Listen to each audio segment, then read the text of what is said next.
Hi, I'm Jeanne Fiorini. Thanks for being here at the Tarot Tips.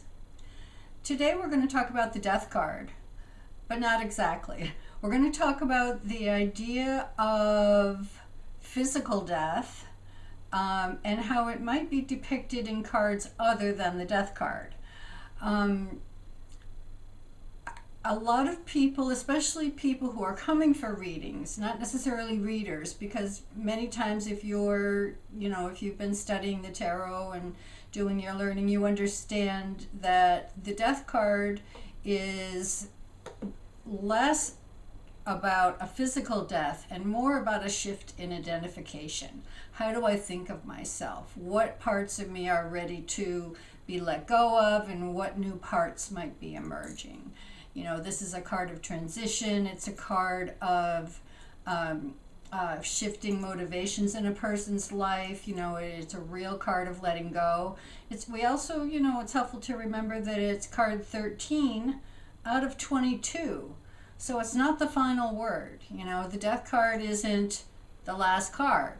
It's a card kind of in the middle, and always in Death cards you're going to see an image of revitalization, of rebirth, either a flame or a flower growing up out of the ground, or the sun coming up in the background, or a light off in the distance, whatever it is. The transition point, that point where it's not what it used to be, but it isn't what it's going to become, is what we see in the Death card. So as we're doing readings for ourselves and for other people, sometimes the concept of physical death does come up. Sometimes people want to ask about that, maybe for a loved one.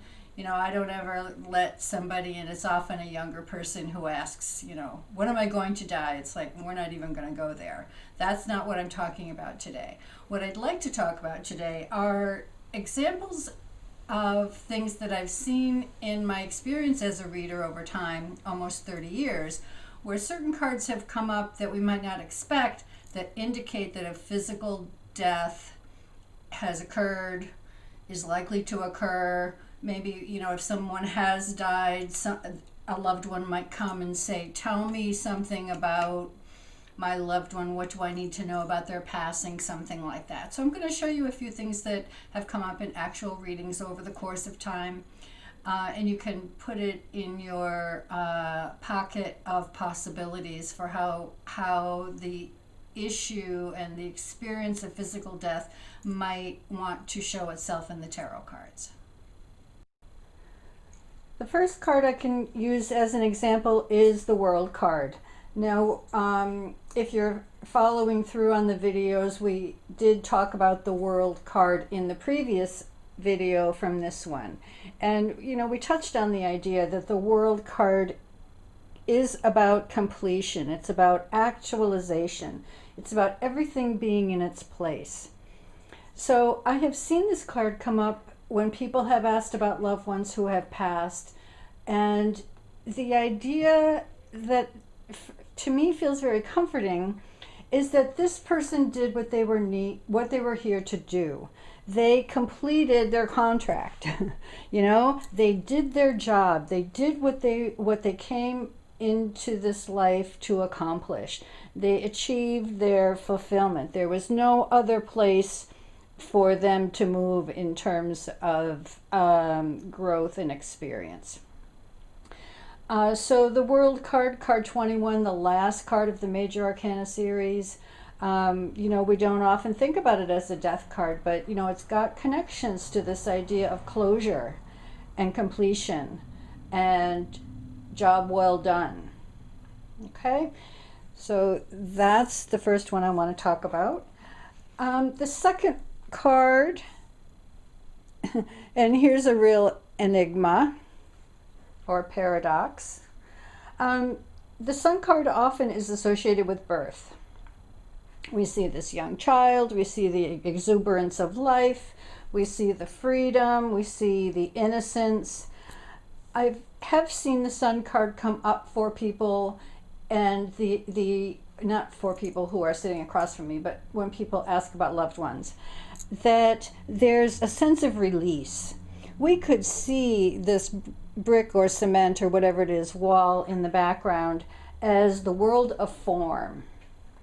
So as a card of birth, we could see the Sun card as this child in its natural state emerging into the world of form, the material world, the first chakra sorts of stuff.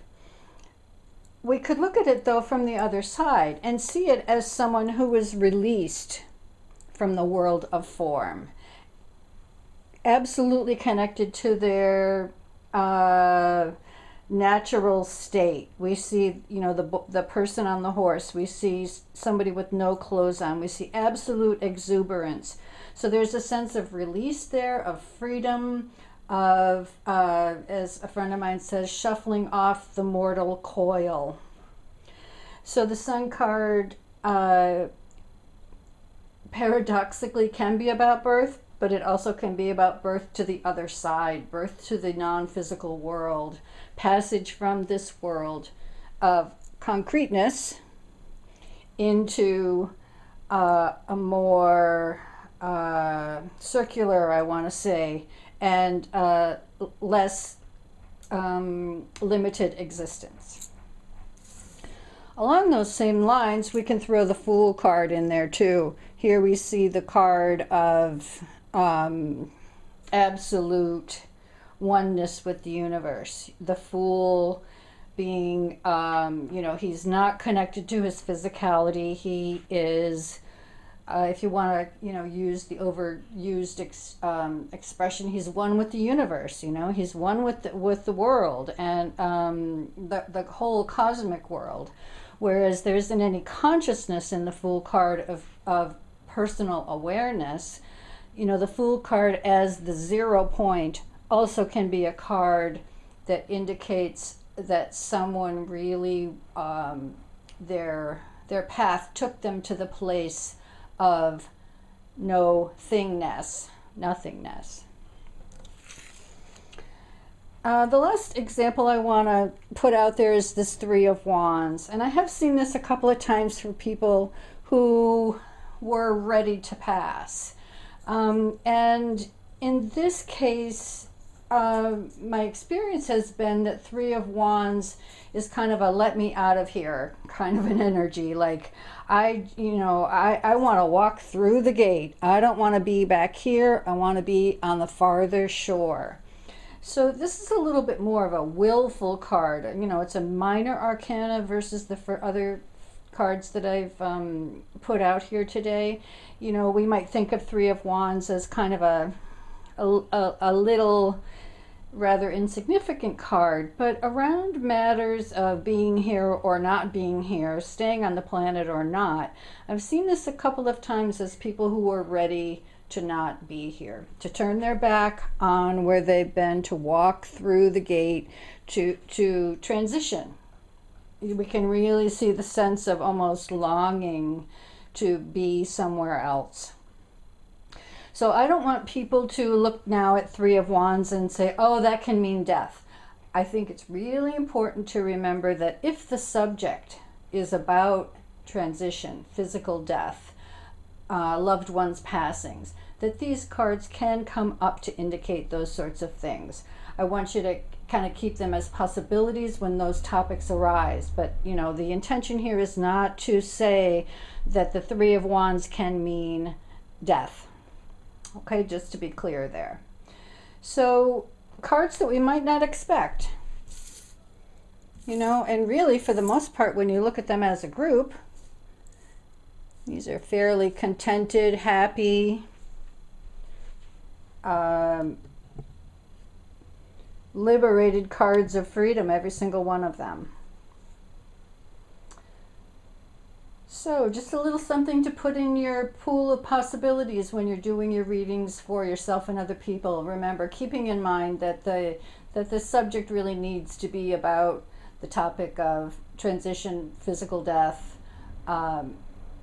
who's really been done with this world and was ready to move along. Okay, thanks for tuning in. We'll see you next time.